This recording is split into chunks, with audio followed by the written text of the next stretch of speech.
پڑے گا، دلیل اور حوالے کے ساتھ کہتے ہیں، اور ریکارڈنگ بھی ہوتی ہے، لکھنے والے لکھ لیں، اپنے پاس محفوظ رکھیں۔ فقیر قادری ہندوستان کے باہر سے نہیں آیا ہے، بمبئی کی سرزمین سے آتا ہے۔ جس کو حوالہ نہ ملے وہ فقیر سے رابطہ قائم کرا۔ مجموعہ رسائل رسالہ نمبر 2، کتاب کا نام ہے اجابت الغوث، صفحہ نمبر 16 فرماتے ہیں کہ اللہ رب العزت نے کائنات عالم میں 300 اولیاء اللہ کی ڈیوٹی لگائی ہوئی ہے، 300 اولیاء اللہ، اور ان 300 کے اوپر 70 نجبہ ہیں، نجیب، یہ ولایت کی دوسری منزل ہے، اور ان 70 کے اوپر 40 نقبہ ہیں، یعنی ولایت میں نقیب اس ولی کامل کو کہتے ہیں جس کے دست میں علاقے کا نظام ہو۔ اور ان 40 نقیب پر اللہ رب العزت نے اوتاد 7 رکھے ہیں، اور ان 7 اوتاد پہ اللہ رب العزت نے 4 ابدال، 4 کتب کی ڈیوٹی لگائی ہے، جنہیں ابدال بھی کہتے ہیں، یعنی ایک شمال کا، ایک جنوب کا، ایک مشرق کا، ایک مغرب کا، یعنی east zone, west zone, north zone اور ساؤتھ زون،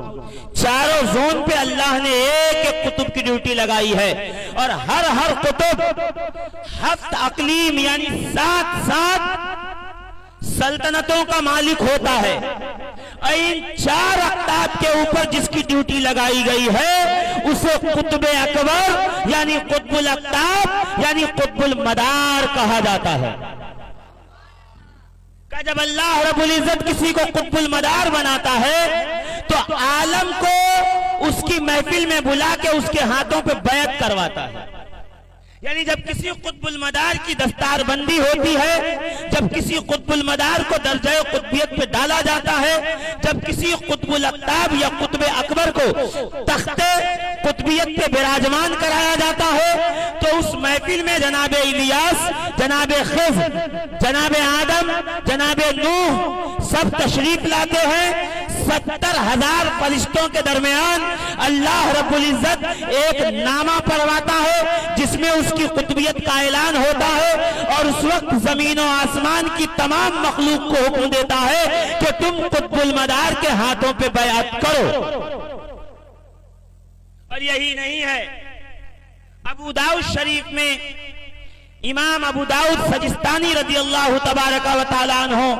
ایک روایت نقل کرتے ہیں، فرماتے ہیں کہ جب امام مہدی دنیا میں تشریف لائیں گے تو تمام اقطاب اور اوتاد اور نجبہ اور نقبہ اور اولیاء امام مہدی کے ہاتھوں پہ آ کر بیعت کریں گے۔ کہ یہ بیعت تمام اولیاء اس لیے کریں گے کہ امام مہدی درجہ قطب المدار پہ فائز ہوں گے۔ امام مہدی علیہ السلام درجہ قطب المدار پہ فائز ہوں گے۔ امام مہدی سے پہلے اس درجے پہ سیدنا امام حسن عسکری فائز تھے۔ امام حسن عسکری سے پہلے اسی درجہ قطبیت پر، قطب المدار پر سیدنا امام علی النقی فائز تھے، اور امام علی النقی سے پہلے امام تقی الجواد فائز تھے، امام تقی الجواد سے پہلے امام علی رضا اسی درجے پہ تھے، امام علی رضا سے پہلے سیدنا امام موسیٰ کاظم اسی درجے پہ تھے، امام موسیٰ کاظم سے پہلے سیدنا امام جعفر صادق اسی درجے پہ تھے، امام جعفر صادق سے پہلے سیدنا امام محمد باقر اسی درجے پہ تھے، امام محمد باقر سے پہلے سیدنا امام زین العابدین درجہ قطب المدار پہ تھے، اور امام زین العابدین سے پہلے امام حسین درجہ قطب المدار پہ تھے، امام حسین سے پہلے امام حسن درجہ قطب المدار پہ تھے، امام حسن سے پہلے سیدنا علی ابن ابی طالب اسی درجے پہ تھے، اور مولائے کائنات سے پہلے خاتون قیامت سیدہ طیبہ طاہرہ فاطمہ الزہرا اسی درجے پہ تھی، اور حکم ہوا کہ جس کی رگوں میں فاطمہ زہرا کا خون ہوگا صبح قیامت تک اسی کو درجہ قطب المدار عطا کیا جائے۔ سبحان اللہ، سبحان اللہ، نعرہ تکبیر، نعرہ رسالت، نعرہ رسالت، دم مدار، دم مدار، نعرہ حیدری۔ علامہ غوثی شتاری رضی اللہ تبارک و تعالیٰ عنہ اپنی کتاب میں نقل فرماتے ہیں، کہتے ہیں کہ جناب خضر علیہ السلام تشریف لائے سرکار قطب المدار بدیع الدین زندہ شاہ مدار رضی اللہ تبارک و تعالیٰ عنہ کے پاس، اور کہتے ہیں کہ حیات و ممات کا جو رجسٹر اللہ رب العزت نے خضر کو دیا تھا وہ درجہ قطب المدار کے سبب آپ کے پاس ہے۔ میں آپ سے گزارش کرتا ہوں کہ آپ میرا شریک اس منصب میں نہ ہوئیے۔ سرکار قطب المدار نے اپنے جسم سے چادر اتار کے جناب خضر کو دیا اور دینے کے بعد اپنے پاؤں کو سمیٹ کے کہا ہاں ہم نے وہ درجہ چھوڑ دیا ہے، اور دوسرے ہی دن سرکار قطب المدار اس دار فانی سے تشریف لے جائے۔ عزیزان ملت اسلامیہ، سرکار سیدنا احمد بدیع الدین زندہ شاہ مدار مدار العالمین رضی اللہ تبارک و تعالیٰ عنہ کے درجات کو سمجھنا ہے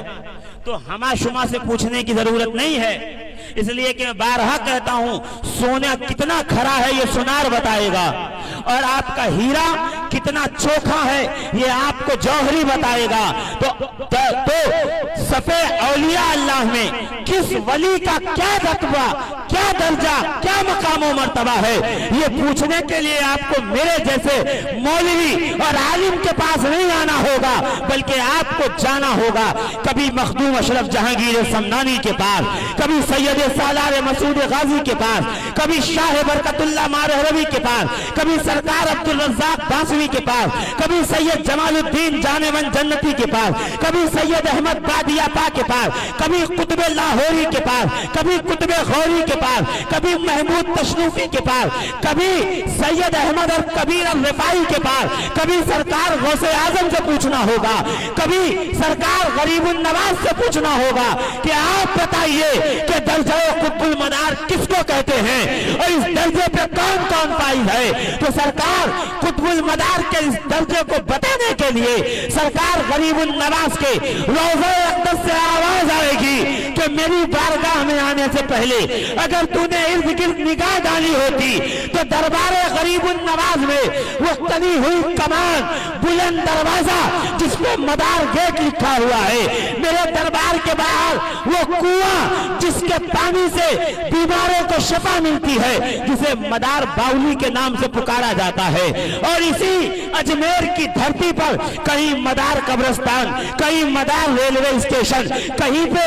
مدار پہاڑی، مدار چلہ گاہ یہ پکار کے کہہ رہی ہے کہ میری آمد سے 250 سال پہلے ہندوستان کی سرزمین میں آ کے جس نے شریعت مصطفیٰ کی داغ بیل ڈالی ہے وہ کوئی اور نہیں، وہ علی قدوت الدین حلبی کا بیٹا، وہ سید بہاؤالدین کا پوتا، وہ سید ظہیر الدین کا پر پوتا، وہ اسماعیل اول سید احمد، اسماعیل ثانی کا نور نظر، وہ جعفر صادق کا لخت جگر، زور سے وہ جعفر صادق کا لخت جگر، وہ محمد باقر کے علم کا اکیلا وارث، وہ سید زین العابدین کی سجدوں کی عطا، وہ امام حسین کی قربانی کی عطا، وہ سیدہ زہرا کی چادر